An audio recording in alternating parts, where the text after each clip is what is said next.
Assalamualaikum warahmatullahi wabarakatuh. Selamat pagi anak-anak. Kita bertemu lagi di pembelajaran kita hari ini.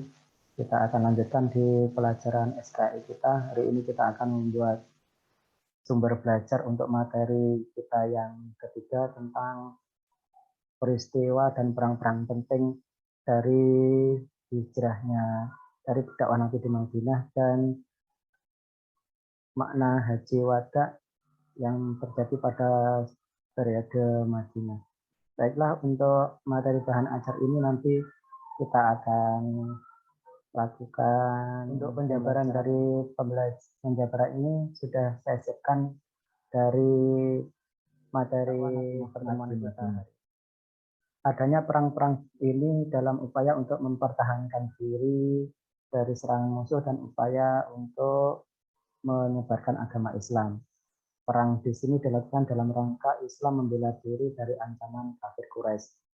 Dari penjabaran ini nanti perang-perang besar akan bisa saya tampilkan untuk kejadian perang-perang besar di masa tragedi dakwah Nabi Muhammad di Madinah.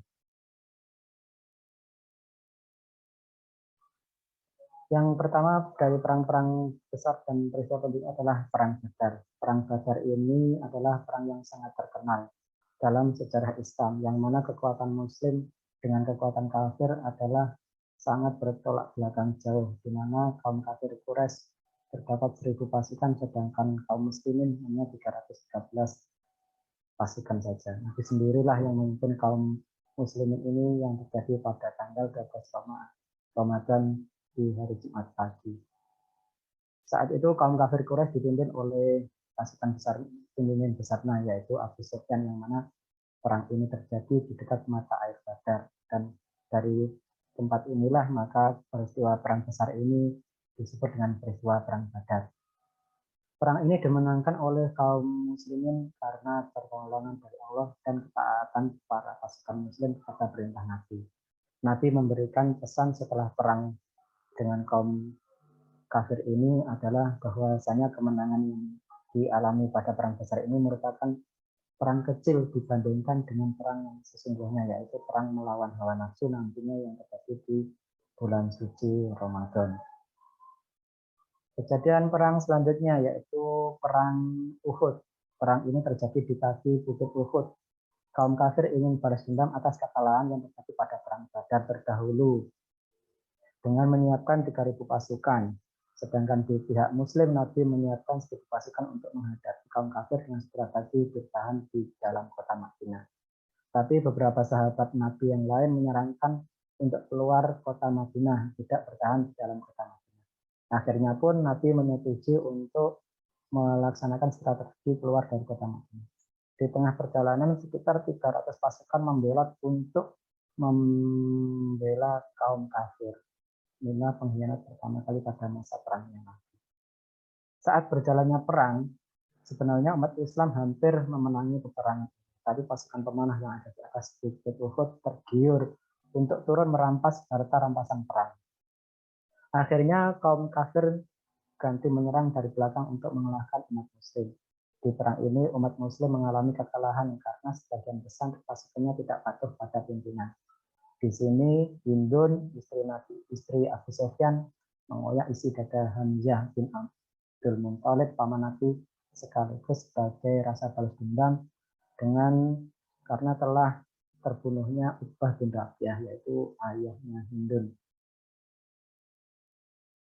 Selanjutnya adalah perang Khandaq. Perang ini perang yang sangat terkenal. Perang ini menggunakan strategi membuat parit di luar kota Madinah, yang mana ini diusulkan oleh seorang tentara dari asal budak Persia, yaitu Salman Al-Farisi. 2 tahun setelah kekalahan di perang Uhud, kekuatan muslim mulai pulih. Akhirnya perpeperangan itu terjadi. Di pihak kafir ada 10.000 pasukan, sedangkan di kaum muslimin terdapat 3.000 pasukan yang disiapkan untuk perang ini. Strategi membuat parit ini membuat bingung musuh yang hanya bisa mengepung Madinah selama berhari-hari tanpa bisa masuk ke jantung pertahanan pasukan muslim. Akhirnya musuh kehabisan perbekalan karena hanya bisa mengepung Madinah dari luar. Akhirnya pun pertolongan Allah pun datang, yang mana kaum kafir Quraisy diterjang angin topan besar dan akhirnya Abu Sufyan sebagai panglima kafir memerintahkan pasukannya untuk mundur. Kemenangan ini membuat Madinah semakin disegani dan dikenal. Selanjutnya peristiwa penting selanjutnya adalah perjanjian Hudaybiyah. Perjanjian Hudaybiyah ini adalah perjanjian antara kaum muslimin Madinah yang akan berhaji dengan kaum kafir Quraisy Mekah yang menghalangi mereka saat mau berhaji. Poin dari isi perjanjian Hudaybiyah ini adalah masing-masing pihak menghentikan kotak senjata selama 10 tahun. Diperlakukan kebebasan untuk memilih atau mengikuti nabi atau kafir dengan orang-orang kafir Mekah. Kaum muslimin harus mengembalikan warga muslim Mekah untuk diserahkan kepada walinya, sedangkan kaum kafir tidak punya kewajiban untuk menyerahkan orang Madinah yang ditahan di Mekah. Kunjungan haji ditangguhkan untuk 3 tahun ke depan, dan yang akan datang nantinya jamaah yang berhaji hanya diperkenankan dengan durasi waktu 3 hari saja.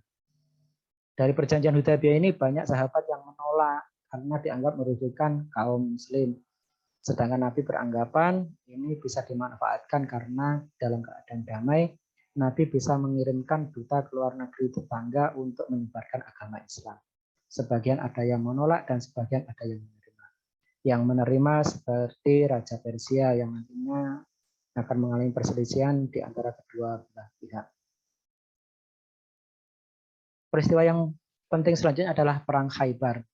Perang ini terjadi di daerah Khaybar yang merupakan basis tentara Yahudi yang sering mengganggu Muslim Madinah.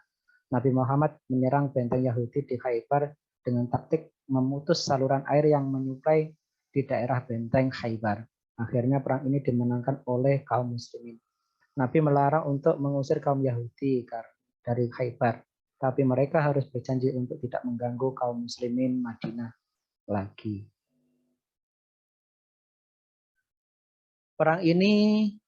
Perang besar selanjutnya adalah Perang Mu'tah. Perang ini terjadi di desa Mu'tah, semenanjung Arabia. Perang ini terjadi karena Raja Hiroh Haris bin Al-Ghazani menolak ajakan Islam dari utusan Nabi.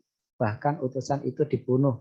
Akhirnya Nabi memutus Zaid bin Haritsah untuk memerangi Raja Hiroh tersebut yang dibantu oleh pasukan Romawi. Perang di sini sangat sulit yang mana menyebabkan banyak sahabat Nabi yang terbunuh, termasuk juga Zaid bin Haritsah.